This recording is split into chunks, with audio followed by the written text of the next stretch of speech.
all comes down to today, doesn't it? Nirmala Sitharaman, Finance Minister, has delivered her maiden budget.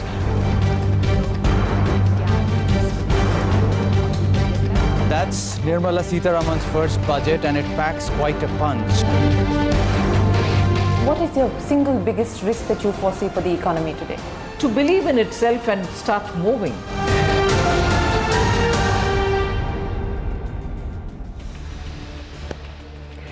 Well, let me start the show by thanking you, the viewer. CNBC-TV18 has emerged as the most watched television news channel on Budget Day. We were India's #1 choice with almost 60% viewership on Budget Day. And not just that, CNBC-TV18 has beaten competition in the budget week as well with a 60% viewership. And when the Finance Minister spoke after the budget to CNBC-TV18, in that exclusive interview, we had more than 98% viewership. Well, over the last 19 years, CNBC-TV18 has been your budget destination. The biggest voices on the market, the economy, top policy makers, here on one channel. Not only the most watched business channel, CNBC-TV18 is also the most watched English news channel. So once again, we want to thank you, the viewer, for the trust and the continued support. Let's start with the market action of the day. Strong global cues helping the bulls make a comeback on Dalal Street. The Nifty snapped its 4-day losing streak, ending over 0.5% higher. The Nifty and the Sensex posted their best one-day gain in the last 8 trading sessions.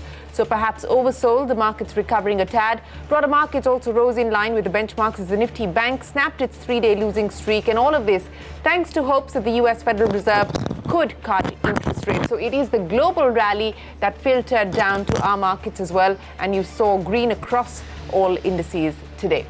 Well, the bulls are getting a bit of a breather, but sentiment is far from upbeat. Auto sales continue to be in the slow lane. Consumer goods are struggling for traction, and this does not bode well for a potential economic recovery. Now, 3 big newsmakers today were candid about the current situation, even as they remain hopeful that a recovery could be around the corner. Pawan Goenka of Mahindra & Mahindra said April to June quarter was the worst for passenger vehicles in nearly 2 decades. Axis Bank's Amitabh Chaudhary also said that a slowdown in auto and consumption is dragging the economy. And Baba Kalyani of Bharat Forge, while signing a 700 crore rupee defense order, was worried about his bread and butter auto business. So let's start with Pawan Goenka.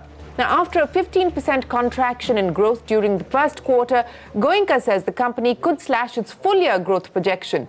But he does remain hopeful that the upcoming festive season could act as a trigger to boost consumption. A sentiment that was also echoed by the president of industry body SIAM, Rajan Vadhera. Let's take a look.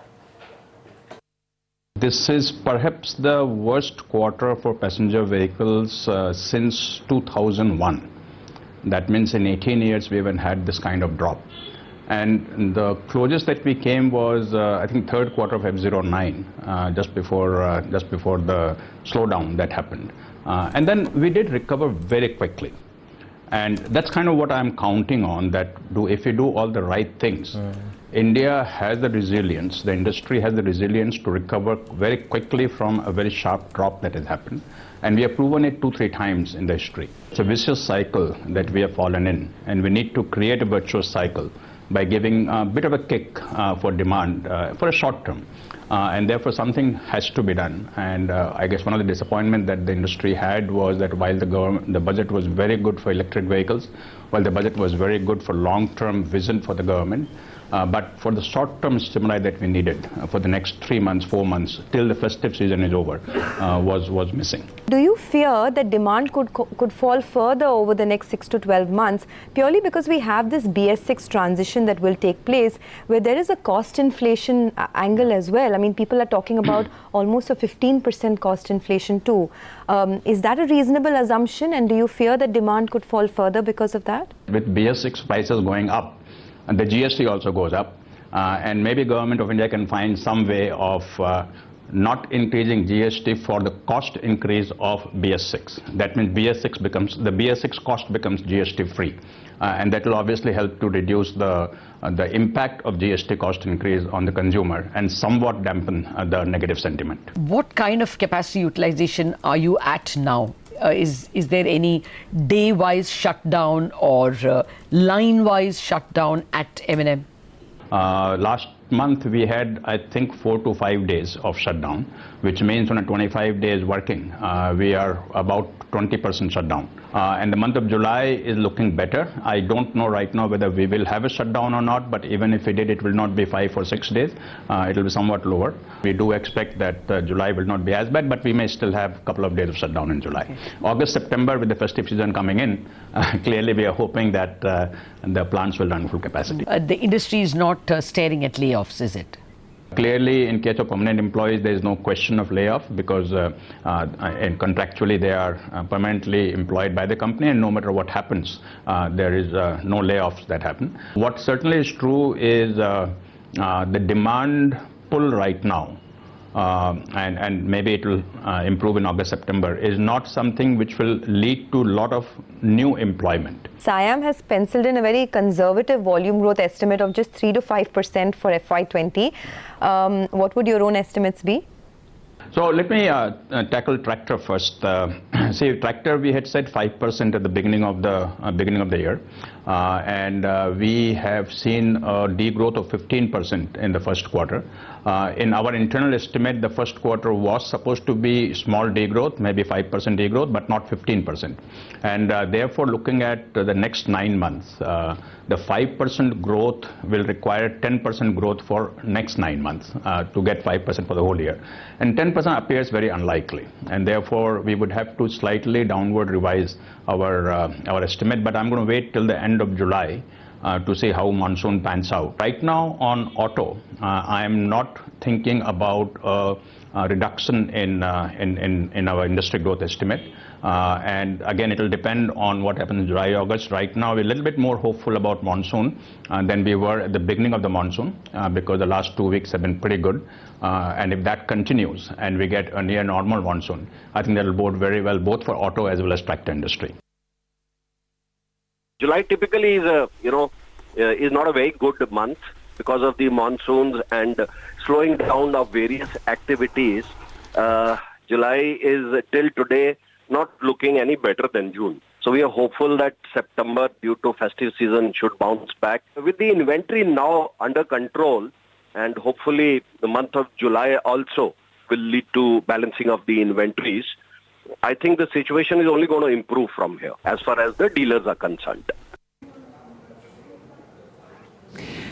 Well, so the slowdown in Motown continues, and now all hope being pinned on the festive season. But at this point in time, growth is elusive. It's not just auto companies. Banks are equally worried about the slowdown in consumption. Axis Bank's Amitabh Chaudhary is cautious about the bank's growth outlook and the sectors that they lend to. Chaudhary said that some industries are showing signs of stress, and even though Axis Bank has shareholder approval to raise capital, he said that they will make the move only when the time is right. Take a look. Generally, if you see the trend in the market, I think some parameters of the economy are definitely slowing down. I think the numbers for car sales came out yesterday, and they show a real slowdown.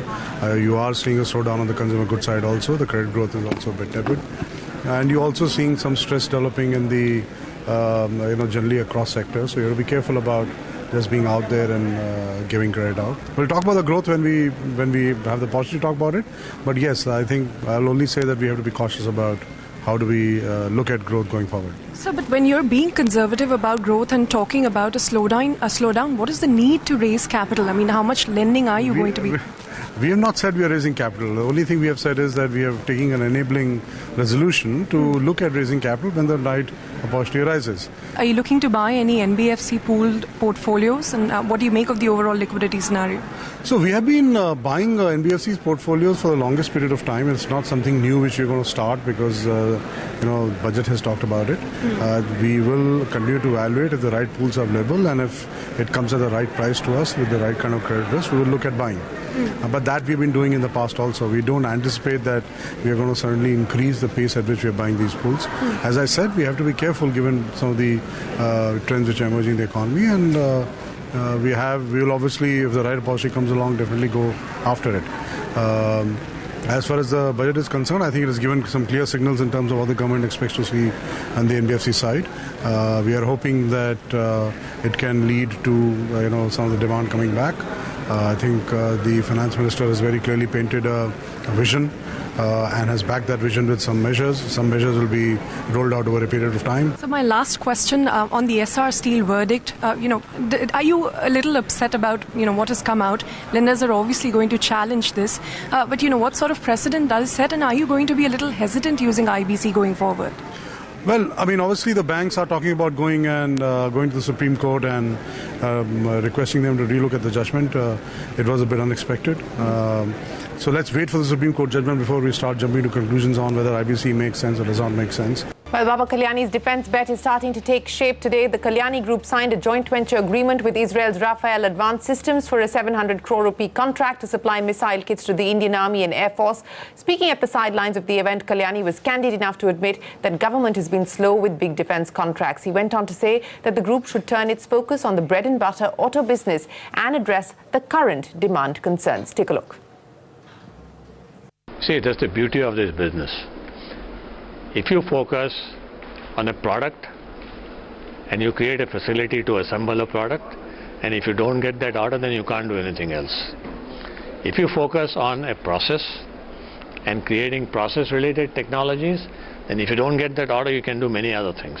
And that's exactly what we are doing. And that is our strength. That you create the capability to understand the process, the technology, and with that you can make many other products.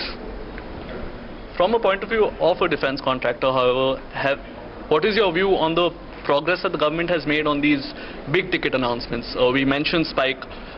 There's the FICV project also, where we've not heard an update for some time, and the general consensus is that the government takes a lot of time for big orders while smaller orders keep coming in. Would you agree with this, and what do you think the government can do to better that? Yes, a lot of time has elapsed for any big contracts to come in, but that's the way the defense systems work all over the world. It's not nothing special about it in India. Okay, I think everybody was on a euphoria that suddenly some big orders are going to fall and everybody's lapsed. It never happens that way. I think you need to create capabilities, you need to create facilities, you need to create products, they need to get tested, the user has to test it. This cycle is a long cycle, it's not a short cycle. And I think if you look at it from that perspective, and that we started only 6 years ago in getting the private sector into the defense system. There was no private sector into defense manufacturing 6 years ago. We started 6 years ago, we have made some tremendous progress. The policies are in place, the government's direction is in place. Okay, we are not a country with unlimited means at our disposal. We have limited means in terms of resources, and therefore resource allocation also plays a role in terms of how much money you're spending on defense and how much money you're spending on other sectors of the economy. So to that extent there is some limitations. Okay, but I think by and large we are doing quite well. You mentioned government, Spencer. From a Kalyani Group perspective, there's slowdown in the auto sector. Does this mean that you focus more on defense, or anyway are you expecting defense to be a much bigger part of the pie going forward? Well, even if I want to focus on defense, that doesn't mean I'm going to get more defense orders. That has its own time cycle. As far as the slowdown in auto sector is concerned, I think I need to focus more on the auto sector rather than something else, because that's our bread and butter business. Okay, so we have to find ways and means of what more we can do in the auto sector to overcome the effects of this slowdown. One last question. We saw the budget coming, not a lot of big bang announcements for either auto or for defense. Was this something that you expected to see in the budget? Are you a bit disappointed? What's your view on that? I didn't expect, what big bang announcements are you going to see? There was a big bang announcement of where the economy needs to go. So I think you have to draw your own conclusions based on what the government is saying in its economic survey, and where the expenditure is going to take place, and therefore how can you be part of that process? Well, that's Baba Kalyani saying that need to focus on the bread and butter auto business, and defence, of course, continues to be an interest, but need to watch out for what's happening with the core business. Now, India's long-term consumption story is still intact, and that's the word in from Singapore-based Temasek, which has invested over $11 billion into the country. Temasek's India head, Ravi Lamba, is hot on consumption stocks despite the current slowdown. Speaking to Nisha Podar, Lamba listed out sectors where Temasek could potentially ramp up its India investments. This hasn't been a great year in terms of optically putting out a return rate for you for Temasek, because from 12% returns in the last year, you're now sharply down to 1.49%, largely on account of listed stocks that you're invested in? Yes, I think you know our numbers well. So look, we mark to market our portfolio once a year, and a substantial part of our portfolio is listed. And we saw, over the last 1 year, we saw equity values fall in equity markets globally. So we were affected like any other equity market holder of securities. So whether it's 12% 1 year, 1.49% the other year, we do not really look at our performance on a short-term basis. We are long-term oriented as an investor. We look at our long-term performance, and if you think about the last 15 years, we've had a 15% annual total shareholder return. So that's how we think about it. And short-term market volatility is not something we are concerned with. Right. We have the ability to we want to invest long. We want to generate returns over the long term in a sustainable manner, and therefore short-term volatility doesn't trouble us as much. So last year you had been net divestor rather than investor as well overall. So when it comes to the India strategy, how have you really performed in the last year? Have you made more investments than exits in the last year? And what will be the future trajectory for you? So globally, we sold more than we bought last year because of the point I made earlier, where we were moderating our pace of investments. In India, we are at a record high now. We are at $11 billion of exposure in India. We are at 5% of the total portfolio of Temasek, which is also a record high. And we have been investing over $1 billion a year for the last 6 years now. And so net we grew in India last year. We were 4% last year. We were about $10 billion. This year we are 11 and 5%. You have big investments in some of the big companies like banks, big banks like Axis Bank, ICICI Bank, HDFC Bank, and you have been holding on to them while they went through their worst already. What is your view on these banks? I think we see the banks as a proxy to economic growth in the country. We've always looked at it that way. When we started investing here 15 years ago, and this is our 15th year of being in India, by the way, we were in banks and we saw them as proxies. We continue to invest in them because they're still a very good proxy for the Indian economy. Are there other sectors which you're keen on? We like consumption a lot, and consumption plays into many different sectors that we like. So banks and insurance, like you talked about, there's consumer, there's retail, there's technology, which can be broken up into consumer internet, into sharing economy, into fintech, healthcare. Services is something we like a lot as well. So across the chain, infrastructure as well. I mean, there are parts of infrastructure that are very entirely driven by consumption. So all of that is very interesting to us, especially in the Indian context. All right. So you've talked about a very broad basket of consumption, but looking at the key consumption companies and key consumption sector right now, that's going through a turbulent time right now. Do you think the valuations would be cheap for an investor to look into it? Because especially when you said that it's short-term in nature in your view. I think the fact that valuations may have corrected does not necessarily mean they're cheap. I think we have to look at we have to reevaluate. Right. How does that business position itself in the competitive environment it is in? Because when one business loses, someone else possibly wins. Right. Competitively, things change. Right. Then you got to think about how management is tackling the situation they're in. You got to think about how the financial markets are thinking about it. So I think a drop in valuation is one data point, but there are other data points too. Well, that's Temasek's India view. $11 billion invested, still likes the consumption story for the long term. Now, speaking of the stock markets, former SEBI chief UK Sinha welcomed the government's move to hike public shareholding limit in listed companies to 35% from the current 25%, with at least a dozen PSUs yet to even comply with the 25% limit. Sinha did add a word of caution that this move will need more time to bear out. Take a look. Minimum public shareholding of 25% was there on the statute since 2001. And every 2 or 3 years, there was a demand from the industry to extend the timeline, and it got extended.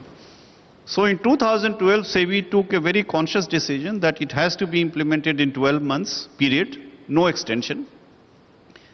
But SEBI also did another thing, that earlier the openings or the avenues for extending the minimum public shareholding were very limited. So those avenues were expanded. And I remember Mr. Haldia organizing a conference of ASSOCHAM in Delhi on this issue. And almost 90% of the people in the room were very skeptical that whether at all it is going to be implemented. But SEBI was able to do that. Not only that, on the very next day, within 24 hours, those companies which didn't implement it, they were penalized. The enforcement action started. Having said that, I would like to also mention that SEBI could not do it for public sector undertakings. And that is one regret I have, because the legal position is that rules are framed by the government, and under SCRR, government framed a rule that they would be having some extra time for this. Over a period of time, those timelines have been expanded. So if you ask me about 35%, my feeling is that it will take its own time, and it should take its own time, because 25 to 35 is a good move, but it's a big jump. So we should provide a reasonable time frame for doing that. And my second comment is that government should lead in this.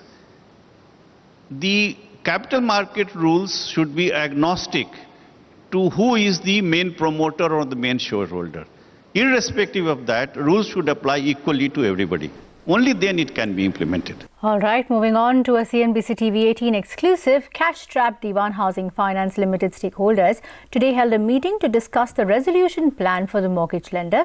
CNBC-TV18 learns from sources that banks have granted DHFL additional time to present its proposal to lenders. Ritu Singh is here with more details on what transpired. Ritu, some more time bought by DHFL, but what's the latest on that mega meeting? The key stakeholders of DHFL, including the core group of lenders, its bondholders, that is mutual funds and provident funds that have exposure to DHFL, SBI Caps, which is acting as the advisor to lenders, as well as the promoter Kapil Vadhavan, held a meeting to discuss the resolution roadmap for the company, which, remember, has total borrowings of over 1 lakh crore rupees.